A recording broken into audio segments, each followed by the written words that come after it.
मध्य प्रदेश सरकार के पूर्व गृह मंत्री डॉक्टर नरोत्तम मिश्रा ने शायराना अंदाज में राहुल गांधी पर एक बयान जारी किया। उन्होंने कहा, बड़ा शोर सुनते थे पहलू में दिल का, चीर के देखा तो कतरा एक खून न निकला।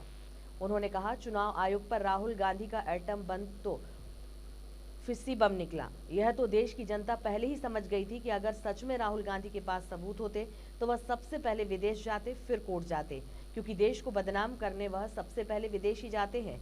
वैसे भी देश की संवैधानिक संस्थाओं को बदनाम करने में कांग्रेस आगे है। ऐसा लगता है कि बदनाम करने का टेंडर ही कांग्रेस ने ले लिया है। राहुल, अगर आपके पास सच में सबूत हैं तो आप चुनाव आयोग में हलफनामा दें, नहीं तो आप देश के सबसे बड़े झूठे सिद्ध होंगे।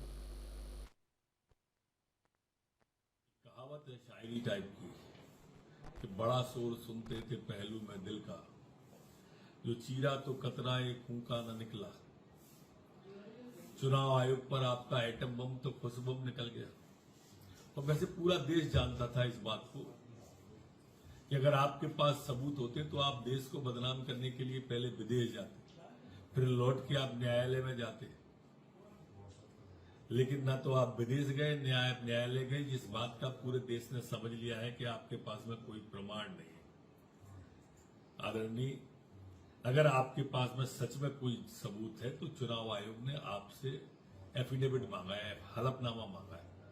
देर मत करो, क्योंकि पूरा देश जानता है कि देश की लोकतांत्रिक संस्थाओं को, संवैधानिक संस्थाओं को बदनाम करने की मास्टरी है कांग्रेस की। चाहे वो न्यायालय हो, चाहे वो सेना हो, चाहे वो चुनाव आयोग हो, इन सबको बदनाम करने का ऐसा लगता है कि जैसे टेंडर ही कांग्रेस के नाम से खुल गया है।